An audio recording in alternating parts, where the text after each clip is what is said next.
ऐसी गुडविल बनाओ। अपने जीवन का लक्ष्य बनाना है तो ऐसा लक्ष्य बनाओ कि संसार में रहते हैं तो परिवार के प्रिय बन जाए, और समाज में रहते हैं तो समाज हमें लोकप्रिय हम बन जाए। तो हमारा जीवन बिताना, हमारा जीवन जीना अच्छा होगा। ध्यान रखो अपने जीवन में, जहां से तुम जा रहे हो, जहां पर हो तुम, लोग तुम्हें, परिवार तुम्हें प्यार करे। जहां पर तुम रह रहे हो वहां पर तुम्हें प्यार करे। जहां से तुम जा रहे हो वहां पर तुम्हें याद करे। जिंदगी कैसी बनाना है?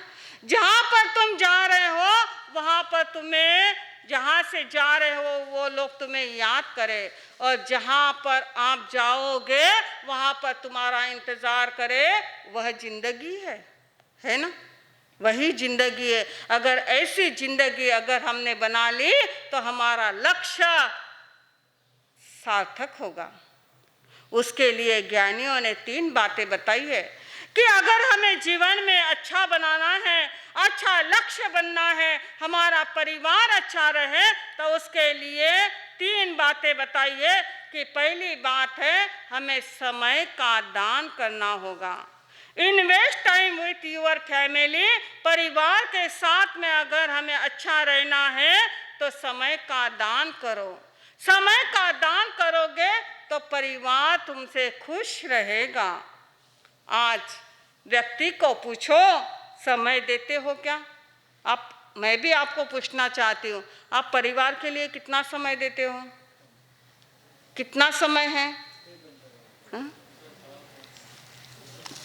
वो भी संडे के दिन, है ना?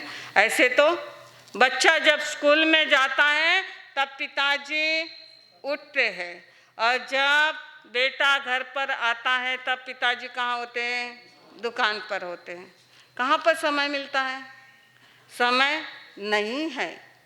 तो जब तक हम अपने परिवार को समय नहीं देंगे तो हमारा कैसे उसके साथ में रिलेशन जुड़ेगा?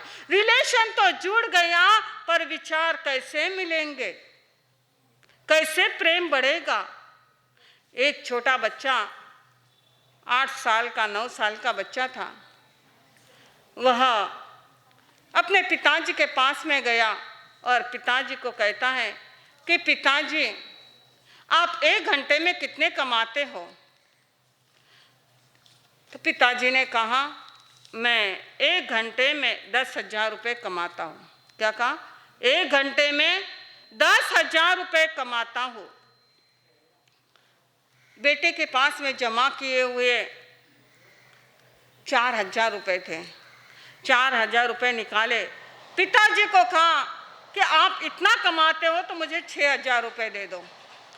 पिताजी ने तुरंत 6,000 रुपये निकाले, 4,000 रुपये मिलाए। बेटे ने 10,000 रुपये पिताजी को दिए। ये लो 10,000 रुपये पिताजी, और मुझे आपका 1 घंटा दो। क्या क्या किया हमने अपने परिवार के लिए? कि परिवार के लिए हमें थोड़ा भी समय नहीं है, थोड़ा भी समय हम दे नहीं पाते हैं। फिर बड़े होने के बाद में ना पिताजी के साथ में बेटा बात करता है, कोई टाइम ही नहीं। जब टाइम ही नहीं, आप समय का दान ही नहीं करते तो बेटे और बाप का कैसे जमेगा? फिर विचार एक उधर जाते हैं। बेटा कहता है नहीं मुझे ये करना है, और पिताजी कहते हैं नहीं हमें ये करना है। क्योंकि हमने क्या गलती की है? टाइम नहीं दिया। टाइम नहीं दिया, समय नहीं दिया, तो आज हमारी परिस्थिति ये आ गई है। बिना समय दिए परिवार प्रिय नहीं बनोगे, ना लोकप्रिय बनोगे। गौतम स्वामी भगवान महावीर स्वामी के साथ में रहे, कितने सवाल पूछे? 36,000 सवाल पूछे। कितना समय दिया होगा भगवान ने? कितना समय दिया होगा? जब क्या बन गए? भगवान के प्रिय बन गए। शिष्य ने भी अपना समय गुरु के लिए दिया, और गुरु ने भी अपना समय शिष्य के लिए दिया, तब कहीं वह प्रिय बन गए। समय का दान दो। जब तक समय नहीं दोगे, हम किसी के प्रिय बनने वाले नहीं है, ना परिवार के, ना किसी के। उत्तराध्ययन सूत्र में गाथा आती है, कुसज्ञ जो ओस बिंदुए थोम चिट्ठई लंब मायने एवं मणुयाणम जीवियम समयम गोयम मापमाय। हमारा जीवन कितना है? कुश के अग्रभाग पर जो ओस बिंदु गिरती है सुबह सुबह के समय पर, वो कितनी देर रहेगी? एक हवा का झोंका आते ही वो ओस बिंदु नीचे गिर जाती है। ऐसे ही जीवन है हमारा। कब ये ओस की बिंदु नीचे गिर जाएगी, ये जीवन कब समाप्त हो जाएगा, कुछ भी नहीं कह सकते हैं। जितना समय हमें मिला है उसे क्या करो, सार्थक करना है। समय का दान करो। दूसरी बात है स्मित दान। क्या करो? स्मित दान करना है। परिवार के बीच में, आज परिवार के बीच में रहते हैं, पर ना खुशी है ना हंसी है। व्यक्ति कहीं पर भी जाता है तो ऐसे लगता है, स्थानक में भी आकर के बैठता है तो ऐसे लगता है उठावना में बैठा है। ना चेहरे पर खुशी है, ना इतना टेंशन लेकर के घूमता है, इतना टेंशन लेकर के घूमता है कि वह हंसी ही भूल गया। आपके बॉम्बे में तो नहीं मालूम, पर बहुत सारे गांव में जब हम विहार करते तब देखते हास्य क्लब चलता है। वहाँ लोग हास्य क्लब चलाते हैं कि जो जो जो जो से हंसते हैं। क्यों क्यों हंसने के क्लास होते हैं? क्योंकि चेहरे पर इतना टेंशन है कि वह पूरा परिवार का खर्च उठाते उठाते, परिवार की इच्छाएं पूरी करते करते इतना टेंशन लेकर के जीता है कि उसके चेहरे से ही हंसी गायब हो गई है। वह हंस नहीं पाता है। ध्यान रखो अपने जीवन में, पैसा इंसान को ऊपर ले जा सकता है, पैसा इंसान को ऊपर ले जा सकता है, लेकिन इंसान पैसा ऊपर ले जा सकता है? कितना भी कमाओगे तो क्या है? यहीं पर रहने वाला, कहीं पर भी हम ले जा नहीं सकते हैं। ध्यान रखो अपने जीवन में, ऐसी जिंदगी जियो कि हम जहाँ पर भी जाए लोग हमें याद करें और हमारा इंतज़ार करें। ऐसी जिंदगी बिताओ। नुस्ते पैसा पैसा पैसा दौड़ते दौड़ते रहोगे, कुछ भी नहीं मिलने वाला है। भगवान कहते हैं जितना भाग्य में है उतना ही मिलेगा, उससे ऊपर जितना किस्मत में लिखा है उतना ही मिलने वाला है ना। कितना भी कमा लो तो नहीं है तुम्हारे भाग्य में, तो आया हुआ भी क्या हो जाएगा, चला जाएगा। पहला है समय का दान करो। दूसरी बात है स्मित दान करो। अपने चेहरे पर खुशी लाओ। जो भी जिसके साथ भी मिलते हैं उसके साथ में हंस करके बात करो। ऐसा नहीं है कि अपना टेंशन, अपना दुखड़ा उसे बताते रहो। तीसरी बात है स्नेह दान करो। क्या करना है? स्नेह दान करो। परिवार में स्नेह दो, परिवार में प्यार दो कि बेटा कहे कि पिताजी आई लव यू कहे बेटा अपने पिताजी को। मैं आपको पूछना चाहती हूँ कि यहाँ पर बैठे हुए किसके बेटे ने आपको आई लव यू कहा है?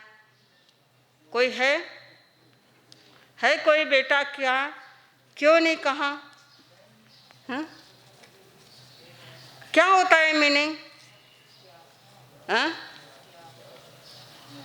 क्या मीनिंग होता है आई लव यू का? क्या होता है? फादर एंड मदर फैमिली का मीनिंग क्या होता है? माता पिता, फादर का father and mother I love you. F यानी क्या? फादर, और यम यानी मदर, और आई यानी आई, यल यानी लव, वाई यानी you, father and mother I love you. Family का मीनिंग ही ये होता है कि बच्चा अपने परिवार से, माता पिता से क्या करे, प्रेम करे। ध्यान रखो, जो बेटा अपने परिवार से माता पिता को आई लव यू कहे, उसकी जिंदगी अपने परिवार में मस्त बन गई है, परिवार खुशहाल है। नहीं तो हम कितना भी अपने परिवार के लिए कर ले, अगर प्रेम नहीं है तो जिंदगी हमारी कुछ भी नहीं है, हमारा लक्ष्य ही हमारा कुछ नहीं है। अगर परिवार प्रिय बनना है तो हमें अपने परिवार के साथ में प्रेम से रहना, स्नेह का दान करो। एक बार लक्ष्मण जी, राम, सीता और लक्ष्मण जब 14 वर्ष का वनवास कर रहे थे, उस समय पर चलते चलते एक बार एक झोपड़ी में कुटिया लगा करके वहाँ बैठे हुए थे। ऐसे ही बातें करते करते रामचंद्र जी ने सीता को कहा कि हे सीता, देख ये झाड़ को तुम देख रही हो, ये झाड़ किससे हरा भरा है? ये झाड़ की पत्तियां देखो, ये झाड़ कितना हरा भरा है। ये झाड़ क्यों हरा भरा है? क्यों हरा भरा है? क्योंकि यह झाड़ जो है वह हरा भरा बन गया है। वह ये डालियां के कारण, ये पेड़ के कारण इसकी पत्तियां क्या हो गई है, हरी भरी हो गई है। तब वह सीता कहती है ऐसी बात नहीं है, झाड़ के कारण से हरी पत्तियां नहीं है। वह सीता कहती है ये पत्तियां, जब यह झाड़ बहुत अच्छा है, इसको पानी दिया जाता है, यह इसलिए ये झाड़ हरा भरा है। झाड़ के कारण से, बीज के कारण से पत्तियां, पत्ते हरे भरे नहीं हैं, पत्ते के कारण से यह झाड़ हरा भरा है। अब दोनों की बहस चलने लगी, दोनों एक दूसरे को कहने लगे अब इसका न्याय कौन करना, कि झाड़ के कारण से ये पत्ते हरे हैं या पत्ते के कारण से ये झाड़ हरा भरा है। तब अब उस जंगल में कौन थे? लक्ष्मण जी। लक्ष्मण जी उधर से आए और लक्ष्मण जी को कहा कि आप बताओ, आप फैसला करो कि झाड़ के कारण से पत्ते हरे भरे हैं या पत्ते के कारण से झाड़ हरा भरा है। तब वह कहता है कि लक्ष्मण कहता है मुझे ये पता नहीं है कि झाड़ के कारण से पत्ते हरे भरे हैं या पत्ते के कारण से झाड़ हरा भरा है। जो इसकी छांव में बैठता है वह क्या होता है, वह हरा भरा रहता है। जो इस झाड़ के छांव में बैठता है उसका जीवन क्या है, हरा भरा है। कितना प्रेम था, कितना अपना भाई के साथ में प्रेम था। जो भाई के साथ में प्रेम था, इसी कारण से जो इसकी छांव में बैठता है उसका जीवन हरा भरा होता है। ऐसा ही हमें अपने जीवन में प्रेम चाहिए। दान करो, स्नेह दान करो, एक दूसरे के साथ में प्रेम से रहो तो जीवन हरा भरा रहेगा। नहीं तो हमारा लक्ष्य, हमारा जीवन कहाँ जा रहा है, आज हम कहाँ दौड़ रहे हैं ना, कुछ भी पता नहीं है। Invest time with your family हमें यही कहती है कि परिवार के साथ में खुशहाल रहना है तो क्या करना होगा, 3 बातें करनी होगी। क्या करो? समय का दान करो। दूसरी बात, स्मित दान, चेहरे पर खुशी हो। और तीसरी बात, स्नेह दान करो, परिवार के साथ में प्रेम से रहो, प्रेम देना सीखो तो हमारा जीवन, हमारा परिवार अच्छा रहेगा, हम भी खुश रहेंगे और हमारे कारण से हमारा परिवार भी खुश रहेगा। इस बातों को समझना है। हमारा समय आ गया है। आई लेटर कहता है invest time with your family, अपने परिवार को समय दो तो जीवन धन्य बनेगा। इन्हीं मंगल कामनाओं के साथ में बोले भगवान महावीर स्वामी की मंगलम भगवान वीरो मंगलम गौतम प्रभु मंगलम स्थूली भद्राज्ञा जैन धर्मोस्तु मंगलम। चरम तीर्थंकर शासनपति प्रभु भगवान महावीर स्वामी की सदा काल जय हो विजय हो, सदा काल जय विजय हो। अपने युग के उच्च कोटि के महाक्रांतिकारी महासंत सद्गुरुनाथ पूज्य गुरुदेव श्री गणेश लाल जी महाराज साहब, सर्वशास्त्र विशारदा परम पूज्य गुरुनेसा श्री प्रभा कंवर जी महाराज साहब के पावन स्मृति में हम सबके भक्ति युक्त वंदन नमन। अनंत उपकारी वात्सल्य मूर्ति पूज्य श्री प्रतिभा जी महाराज साहब के चरणों में वंदन नमन। धर्मानुरागी बंधुओं, चिंतनशील माताओं तथा बहनों, आज हमारे सामने बहुत सारे कार्यक्रम की एक श्रृंखला है और उन कार्यक्रमों के साथ आज हमें समय के साथ अपनी हर बात करनी है। हम लोग देख रहे थे तीर्थंकर परमात्मा की स्तुति करने से इस जीव आत्मा को क्या मिलता है। तीर्थंकरों की स्तुति कहते हैं जैसे बनना है वैसे व्यक्ति की स्तुति करो, जिस ग्रुप में जाना है उस ग्रुप की स्तुति करो। तीर्थंकर बनना है तो तीर्थंकर परमात्मा की स्तुति हमें तीर्थंकर बना देगी। और यदि वितरागी बनना है तो वितराग प्रभु की स्तुति करो।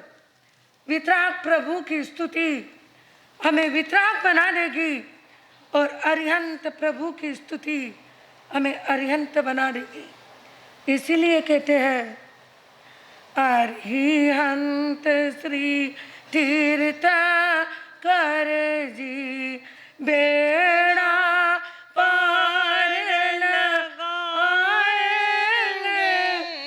चलो चले हम सब मिल करके गीत उन्हीं के गाएंगे, हम गीत उन्हीं के गाएंगे। अरिहंत श्री तीर्थंकर जी बेड़ा पार लगाएंगे,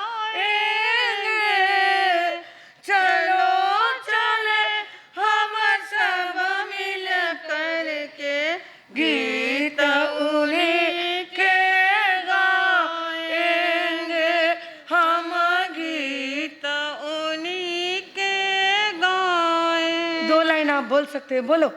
अरिहंत श्री तीर्थंकर जी बेड़ा पार लगा, हमें बेड़ा पार लगाने वाले आर्यन और तीर्थंकर ही है और वही है तो उनके गुणगान गाना है। बोलो अरिहंत श्री तीर्थंकर जी बेड़ा पार लगाएंगे,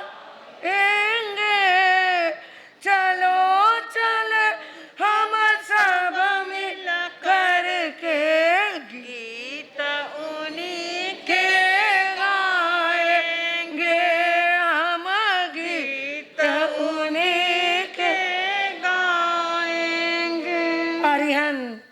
सिद्धि, ये हमारे आत्मा को बेड़ा पार लगाने वाले हैं और इन्हीं के गीत गाना है, इन्हीं के गीतों को गुनगुनाना है। ध्यान रखना, बाकी की बातें 8वीं में छोड़ देंगी। और 8वीं से भव पार कराने वाली एक बात है और वो है आर्यांत और तीर्थंकर। इनके गुणगान हमें बेड़ा पार लगा देंगे। आज रविवार है और आज अभी का समय अच्छा है। आज से हमारे सिद्धि तप का प्रारंभ है। एक थोड़े समय में सिद्धि तप वाले जो है उनको उपवास के पचकान कराती हूँ, आगे की बात उसके बाद करेंगे। तो सिद्धि तप वाले जो भी है, जिन जिन लोगों ने सिद्धि तप में नाम लिखे हैं और आज सिद्धि तप का उपवास करने वाले जो श्रावक और श्राविकाएं यहाँ पर हैं, और जो नहीं है उन लोगों को भी मैंने कहा हुआ है कि हम पचकान करा देंगे। आप लोग उपवास, आज के उपवास वाले हाथ जोड़ करके खड़े हो जाओ।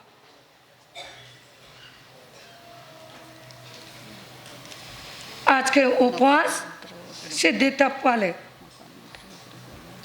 नमो आर्यंतानम, नमो सिद्धानम, नमो आर्यानम, नमो वज्रायनम, नमो लोये सव्व साउनम ऐसो पंच नमोकारो सव्व पावपनास्नो मंगलानम च सव्वे सिंह परमम अवै मंगलम।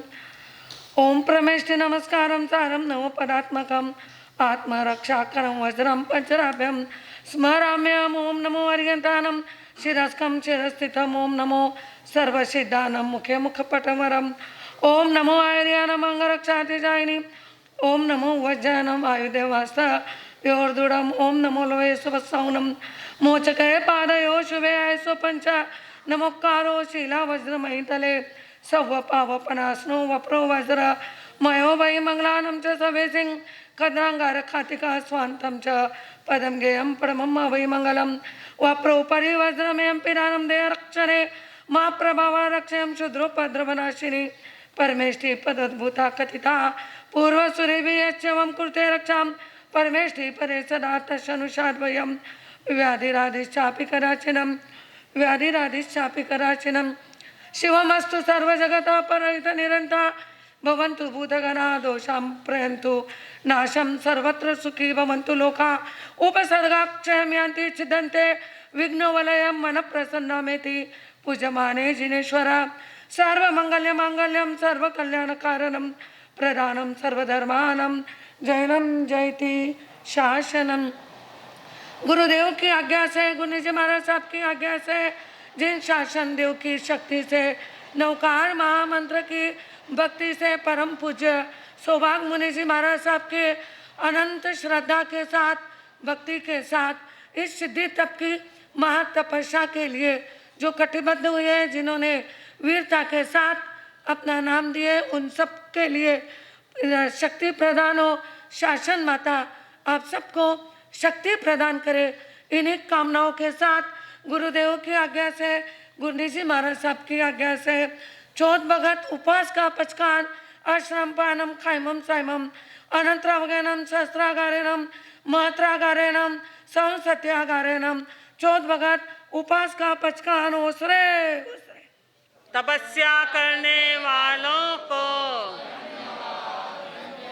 सिद्धि तप की आराधना की शुरुआत करने वालों को खूब खूब धन्यवाद। और भी लोग हैं जो सिद्धि तप कर रहे हैं, अब पता नहीं वो लोग कौन कब आएगा, कब पचकान करेगा, नहीं मालूम। पर नाम तो मेरे पास में 45 है।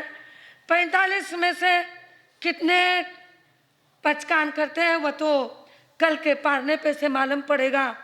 पर सिद्धि तप करने वाले सब ध्यान रखना, कल यहाँ पर सुबह 7:30 नौकाशी के समय तक आप यहाँ पर आ जाना। यहाँ पर संघ के द्वारा उत्तम व्यवस्था की हुई है पारने के लिए। आपके पारने घर के लोगों से भी और ज़्यादा प्रेम से, आदर के साथ, सत्कार के साथ संघ के गणमान्य लोग आपको पारना कराएंगे। हमारे साध्वी वर्ग भी वहाँ पर उपस्थित रहेगा। आप लोग यहीं पर पारना करने के लिए आना है आप सबको। एक बार बोलो, अरिहंत श्री तीर्थंकर बेड़ा पार लग। बोलो ना बहनों, बोलो, अरिहंत तीर्थंकर जी बेड़ा पार लगाएंगे। चलो चले हम सब मिल करके गीत उन्हीं के गाएंगे। हम गीत उन्हीं के गाएं। मोक्षपुरी में चले गए पर मार्ग हमें वे दिखा गए। कर्म रहित आत्माओं कैसे सूत्रों से सिखा गए। जिनवर के उन संदेशों को आचरण में लाएंगे। लाएंगे। चलो चले हम सब मिल करके गीत उन्हीं के गाएंगे। हम गीत उन्हीं के गाएंगे। हाँ, तो अरिहंत और सिद्ध हमारा आज पादान चल रही है। तीर्थंकर परमात्मा की स्तुति करने से जीव को क्या मिलता है, क्या मिलता है? ध्यान रखना, एक होता है संवाद, एक होता है विसंवाद। विसंवाद यानी वह बिरादरी और दूसरे लोगों के साथ किए हुए झगड़े को विसंवाद कहते हैं। संवाद, तीन प्रकार का संवाद होता है। एक संवाद होता है आत्मा का आत्मा के साथ जो संवाद होता है उसको कहते हैं वैचारिक संवाद। बहनों, 1 मिनट रुक जाओ, ले लो, आपको सामयिक लेना है, 40 सेकेंड लगेंगे, ले लो। एक होता है वैचारिक संवाद, जो वैचारिक संवाद आत्मा की बात आत्मा के साथ हो उसको कहते हैं वैचारिक संवाद। एक होता है ध्यान रखना मानसिक संवाद। मानसिक संवाद, मानसिकता के साथ आज बहुत सारे लोग ऐसे होते हैं जिनके झगड़े तो नहीं होते पर मन से दूर हो जाते हैं, अपने आप दूर हो जाते हैं, जिसको हम कह सकते हैं इसको कि मन से मन की बात समझ ली। यह है मानसिक संवाद। मन से संवाद होना यह होता है मानसिक संवाद। एक होता है वाचिक संवाद। वाचिक संवाद यानी वचनों के द्वारा। मानसिक संवाद यानी मन से जो जप किया जाता है, मन से जो स्तुति की जाती है उसको कहते हैं मानसिक संवाद। और वाचिक संवाद, हम जो ये भक्तांबर की श्रृंखला चालू की है ना, यह है वाचिक संवाद। यह तीर्थंकर परमात्मा की स्तुति की बात है। अरे हम लोगों ने यह, बहनों सच कहूं तो आपकी मानसिकता और आपकी वैचारिकता बदलने के लिए हम लोगों ने यह भक्तांबर का जाप शुरू किया, संपुष्ट साधना। हम लोग विचरण कर रहे थे, चेन्नई से बेंगलोर के बीच में विचरण कर रहे थे। वहां पर 20-25 लोग एक दिन एक मंदिर में अचानक, मंदिर का नाम नहीं आ रहा है, अचानक वो एक तीर्थ है, बड़ा तीर्थ है, वहां पर हम रुके। अचानक वहां पर वो लोग आए, एक बहन थी, ऐसा घाघरा ओढ़ना पहनी थी, खूब ज्यादा गहने पहनी थी, और ऐसा चम चम चम चम पूरा बॉडी उसकी चमक रही थी और चमके डाली हुई थी। लोग आए, वंदना की, वो बहन भी बैठ गई, वो बहन भी बैठ गई, सब जने बैठ गए। वो ऐसा उन लोगों ने कहा, महाराज साहब हमारे ये माता जी है ना, इनको माता जी पधारते हैं। हमने कहा अच्छा भाई पधारते तो क्यों किसी से माथा पच करे, क्यों अपना टाइम पास करे। ओके ठीक है ठीक है।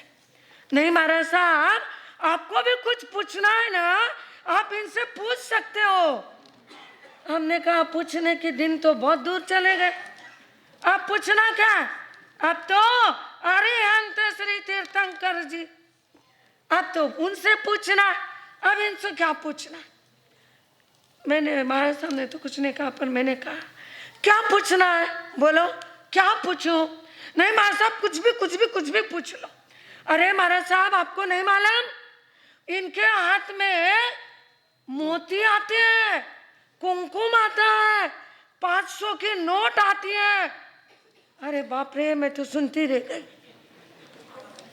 सच बहनों मैं सुनती रह गई, और मैं उनके मुंह के तरफ देखती रह गई। मैंने कहा वो मोती कैसे बताओ। वो ऐसे छोटे छोटे मोती थे, मैंने हाथ में लेकर के ऐसा किया तो छिलके निकलने लग गए। फिर कहते महाराज साहब कुमकुम आता है। मैंने कहा ठीक है भाई। फिर कहते 500 की नोटें भी आती है। मैंने कहा 1000 2000 की नोट मोदी जी ने बंद कर दी। कौन सी की थी? 2000। हाँ, मैंने कहा वो तो मोदी जी ने बंद कर दी, और आप 500 की नोट इस बहन के हाथ में आ रही है। मैंने सच कहूं बहनों, मुझे बोलना नहीं चाहिए था, पर मैं तो बोल दी। मैंने कहा बहनों वो पद्मावती देवी, व धर्मेंद्र देवता, ये तो भुवनपति के देवता, ये देवता के पास, और यदि दूसरे भी कोई देवी देवता हो तो वो देवलोक में रहते हैं। वो देवलोक के अंदर कहाँ नोट छापने का कारखाना है, और कहाँ ये भ्रष्टाचारी नेता वहां साइन करने के लिए गए। 500 की नोट हाथ में आ गई तो कहाँ देवी देवता वहां पर गए। ये लोग वहां जा करके नोट पर साइन की, और वह नोट इनके हाथ में कैसे आ गई? नहीं की तो हाथ में कैसे आ गई? कुछ भी बातें करना और हम वहां पर दौड़ना, कैसे बातें हैं, कैसे हमारे अंदर श्रद्धा। तब मैंने उस बहन को कहा, तब वह बहन कहती है, और दूसरे लोग कहते हैं चलो उठो उठो, ये गणेश लाल जी की सतिया। उनको मालूम पड़ गया कि हम ऐसे ही करने वाले। वो लोग उठ गए। पर मैं भी आपको कह रही हूँ, मत आओ ऐसे किसी के बातों में, यह कुछ नहीं होने वाला है, यह कुछ नहीं है।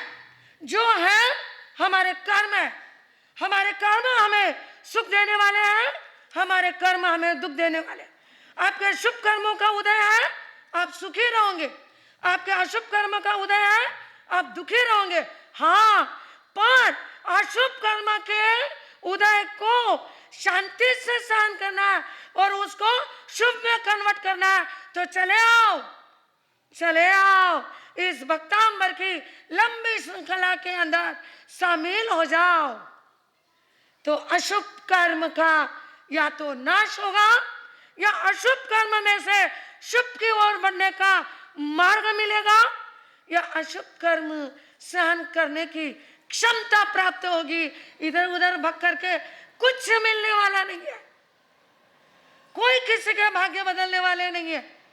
कौन भाग्य बदलने में सक्षम है बताओ? क्या बात हो गई है? कुछ भी बातें माइंड में बताना। कहीं कहाँ चले गए, कोई देवी देवता के मंदिर में गए, हाथ जोड़ ली, अरे मेरे को बेटा हो जाए तो मैं तुम्हारे पास आऊंगा।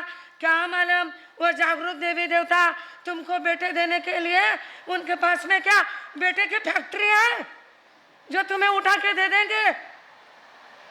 वो क्या बेटे है बेटी